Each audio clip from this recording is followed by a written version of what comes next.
बिस्मिल्लाहिर्रहमानिर्रहीम। अस्सलामु अलैकुम वरहमतुल्लाहि वबरकातुहू। उम्मीद करती हूँ आप सब खैरियत से होंगे और ईमान की बेहतरीन हालत में होंगे। आप देख रहे हैं मेरा YouTube channel science teaching zone और आज इस वीडियो लेक्चर में हम फर्स्ट ईयर केमिस्ट्री की न्यू बुक के अकॉर्डिंग चैप्टर नंबर 4 स्टॉकियोमेट्री को स्टार्ट करेंगे। जो स्टॉकियोमेट्री है ये वर्ड एक्चुअली ड्राइव किया गया है ग्रीक वर्ड से। स्टॉकियोमेट्री दो लफ्ज़ों का मजमूआ है, एक है स्टॉकियोन्स और दूसरा है मिट्रोन्स। स्टॉकियोन्स का मतलब है एलिमेंट और मिट्रोन्स का मतलब है मेजर। अब यहाँ पर स्टॉकियोमेट्री क्या है? स्टॉकियोमेट्री ब्रांच ऑफ केमिस्ट्री है जिसके अंदर हम रिलेशनशिप देखते हैं अमाउंट ऑफ रिएक्टेंट और अमाउंट ऑफ प्रोडक्ट का इन अ बैलेंस केमिकल इक्वेशन। जो हम देख रहे होते हैं इसमें हमारे पास क्या होता है, हम इसको देखते हैं कि इसमें नंबर ऑफ़ रिएक्टेंट्स कितने हैं, नंबर ऑफ़ प्रोडक्ट्स कितने हैं इन अ बैलेंस केमिकल इक्वेशन। हम इसको क्या करते हैं, बैलेंस कर रहे होते हैं। इसकी मैं आपको एग्ज़ाम्पल दूं तो देखें, जैसे पानी बनने का अमल होता है। इसमें हमारे पास 2H2O और जैसे हमारे पास क्या है, पानी बनने का अमल। पानी बनने के अमल में आप देखें तो हमारे पास 2H2 प्लस O2 ये हमें क्या देता है, 2 मोल वाटर मालिक्यूल के देता है। अब देखें 2 2s are 4, यहाँ पे भी देखें तो 2 2s are 4 ही हैं। ऑक्सीजन कितने हैं, 2 हैं, O2 है तो यहाँ पे भी O कितने हैं, 2 ही हैं। तो दैट्स मीन इसमें हम नंबर ऑफ़ इस साइड वाले हमारे पास रिएक्टेंट आते हैं जो रिएक्ट कर रहे होते हैं और जो हमें प्रोडक्ट मिलता है ये हमारे पास क्या होता है, प्रोडक्ट। तो इसमें क्या है आप देखें तो हमारे पास अगर ऑक्सीजन कम हो जाए, मतलब ऑक्सीजन जितनी वैल्यू है हमें ना मिले तो पानी बनेगा नहीं बनेगा। तो यही जो है हमारे पास स्टॉकियोमेट्री का असूल होता है कि हमने इसमें नंबर ऑफ़ रिएक्टेंट और नंबर ऑफ़ प्रोडक्ट्स देखने होते हैं कि कितने हैं, ताकि हमारा एक जो प्रोडक्ट है वो कम्प्लीटली मुकम्मल तौर पर बन सके। अब यहाँ पे हमने बैलेंस केमिकल इक्वेशन की बात की है तो balance chemical equation has the same number of atom of each element on both side of equation. जैसे मैंने आपको यहाँ बताया, यहाँ पे 4 हाइड्रोजन है तो यहाँ पे भी 4 हाइड्रोजन है, यहाँ पर 2 ऑक्सीजन है तो यहाँ पर भी 2 ऑक्सीजन है। तो बैलेंस केमिकल इक्वेशन में नंबर ऑफ एटम्स होते हैं दोनों साइड पे इक्वेशन के सेम होते हैं। It has definite ratio of reactant and product just as compound have definite ratio of element. जितने एलिमेंट में नंबर ऑफ रेशो होती है उतनी कंपाउंड में होगी। Such ratio are use to calculate the mass या मोल ऑफ अदर सब्सटेंस। ऐसे ratio को हम मैस या दूसरे मालिक्यूल्स का मोल फाइंड आउट करने के लिए यूज़ करते हैं। उसके बाद हमारे पास आता है स्टॉकियोमेट्रिक कैलकुलेशन। जब हम करते हैं तो ये कौन कौन से लॉ को बे करता है, तो ये 2 लॉज को बे करता है। एक हमारे पास है law of conservation of mass और दूसरा है लॉ ऑफ डेफिनेट प्रपोर्शन। सबसे पहले देखें तो आपने पहले भी law of conservation of mass को पढ़ा है। ये ऐसा है कि इस लॉ के अकॉर्डिंग ये कहा जाता है कि मैस को ना तो हम बना सकते हैं ना इसको डिस्ट्रॉय कर सकते हैं, सिर्फ हम इसको एक शक्ल से दूसरी शक्ल में बदल सकते हैं। अब अगर हम इसको स्टॉकियोमेट्रिक कैलकुलेशन के अकॉर्डिंग देखें तो कहते हैं कि टोटल मैस रिएक्टेंट का इक्वल होता है टोटल मैस ऑफ प्रोडक्ट का इन अ बैलेंस केमिकल इक्वेशन।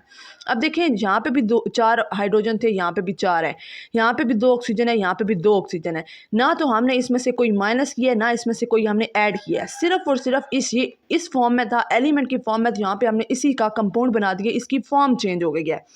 अब अगर इसको मैं आपको डेली लाइफ एग्जांपल के तौर पर बताऊं तो हमारे पास फ़र्ज़ करें कि आप केक बना रहे हैं। आपने इसमें क्या इस्तेमाल करना है, 2 कप मैदा इस्तेमाल करना है, 1 कप चीनी इस्तेमाल करनी है, 3 अंडे इस्तेमाल करने हैं और थोड़ा सा मक्खन इस्तेमाल करना है। जब आपने ये सब चीज़ें मिक्स करके इसको बेक किया तो केक तैयार हो जाएगा। अब अगर आप बेकिंग से पहले और बाद में तमाम चीज़ों की कुल मैस वज़न करें तो वो दोनों साइड पे क्या होंगी, बराबर ही होंगी। केक बनाने में ना तो इसके जो कंपोनेंट्स हैं वो ख़त्म हुए हैं, ना ही हमने उसमें जितने थे उतने ही रखे हैं, सिर्फ उसकी क्या हो गई है, शक्ल बदल गई है। मतलब मैदा, चीनी और अंडा किस में चेंज हो गया, केक में चेंज हो गया। इसी को हम law of conservation of moment mass कहते हैं।